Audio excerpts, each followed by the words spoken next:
నమస్తే welcome to food express. ఈరోజు నేను సూపర్ యమ్మీ సూపర్ టేస్టీ మైండ్ బ్లోయింగ్ అని చెప్పాలి. ఇది బీరకాయ ఎండు రొయ్యలు.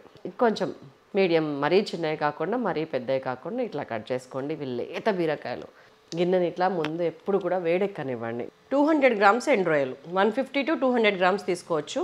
150 నుంచి 200 వరకు ఎండు రొయ్యలు. ఇదిగోండి ఇట్లా పొట్టు వచ్చేస్తుంది.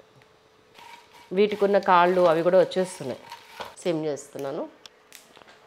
ఇదిగో చూసారు, ఇట్లా చేసినప్పటి నుంచి నిజంగానే ఈ పొట్టు అంతా ఊడి వచ్చేస్తుంది. ఇదిగోండి ఇది దిస్ పొట్టు సిమ్లో లైట్గా ఫ్రై. ఇప్పుడు చూసారా, గిన్నె వేడెక్కినాక వేసాను కాబట్టి నాకు నిజంగానే 1-1.5 మినిట్లో అయిపోతుంది. లేకపోతే 4 నిమిషాలైనా 5 నిమిషాలైనా సరే అది అట్లా వేగుతూనే ఉంటుంది. మనకు కావాల్సిన టెక్స్చర్ రాదు. చాలు, ఆ పొట్టు ఊడటానికి చేసిన ప్రయత్నం ఇది. ఇదిగోండి ఈ పొట్టు. ఇంకా మనం నీళ్ళల్లో వేసినప్పుడు ఇది ఇంకా చాలా పొట్టు వస్తుంది. సో ఈ పొట్టును తీయటానికి ముందు వేయించాలి.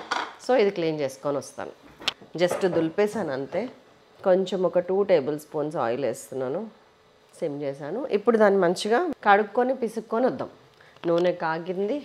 చక్కగా ఒక 1/2 టీ స్పూన్ జీలకర్ర, ఉల్లిగడ్డ ఒక పెద్దది ఇది, ఉల్లిపాయ వేసాక ఇప్పుడు కొంచెం హైలో పెట్టుకుంటాం. మన ఉల్లిపాయ వేగిపోయింది చూడండి. ఉల్లిపాయ వేగింది. నేను బీరకాయ యాడ్ చేసేస్తున్నాను. ఇవి దాదాపు 3/4 కిలో బీరకాయలు. జస్ట్ నూనెలో మగ్గనివ్వండి. సిమ్ చేసి మూత పెట్టేస్తాను. 5-6 నిమిషాలు ఇట్లాగా అటు ఇటు తిప్పుకుంటా ఇట్లా మగ్గనివ్వండి. ఇంకొన్ని చక్కగా నీళ్ళు వస్తున్నాయి చూసారా.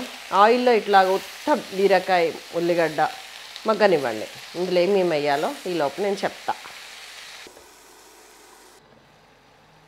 చక్కగా నీళ్ళు వస్తున్నాయి. దాని నీళ్ళతోనే అది ఉడకనివ్వండి.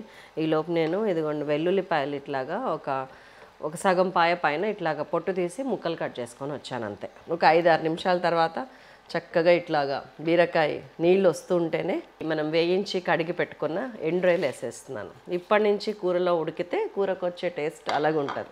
ఇప్పుడు వేస్తా ఉప్పు, పసుపు ఇవన్నీ.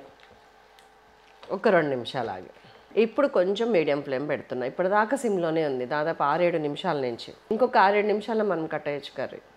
బీరకాయ ముదురుని బట్టి నీళ్ళు చూసారా కొంచెం కొంచెం అయిపోతున్నాయి. ఈ టైంలో ఉప్పు వేస్తే మనకి ముక్కకి, బీరకాయకి అన్నిటికీ ఉప్పు మంచిగా పడుతుంది.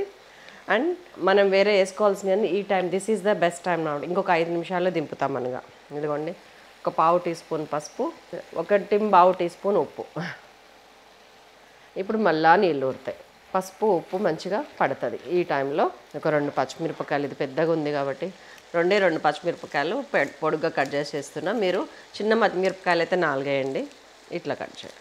ఇలా చేయటం వల్ల ఏమవుద్దంటే పచ్చిమిరపకాయ అందులో పడి ఉడికిపోయి బీరకాయకి పచ్చిమిరపకాయకి తేడా తెలియకుండా తినేస్తారు పిల్లలందరూ. ఎక్స్ట్రా టేస్ట్, పచ్చికారం ఎప్పుడు కూడా టేస్ట్ యాడ్ చేస్తుంది. Natural antibiotic. ఇంకొక 3-4 నిమిషాల్లో దింపేస్తామనగా ఇవన్నీ చేస్తున్నా. సో మూత పెట్టేస్తున్నా. ఉప్పు పసుపు వేసి 2-3 మినిట్స్ అయింది. ఇప్పుడు నేను ఇదిగోండి వెల్లుల్లి ముక్కలు కట్ చేసి పెట్టుకున్న వెల్లుల్లి వేసేస్తాను. సిమ్ చేస్తున్నాను. కారం మీరు ఎంత కారం తింటారో అంత వేసేసుకోండి. నేను 1.5 టీ స్పూన్ కారం వేస్తున్నాను. అండ్ మన కొత్తిమీర గారు. సో ఫైనల్ కవరింగ్ ఎలా వచ్చిందో చూసారా. చక్కగా టైంకి ఒద్దికగా అట్లా. బీరకాయ ముదురు ఉన్న వాళ్ళు కొంచెం వాటర్ అవసరమైతే యాడ్ చేయండి. కారం వేసిన తర్వాత ఒక 2 నిమిషాలు. వావ్, చాలా బాగుంది.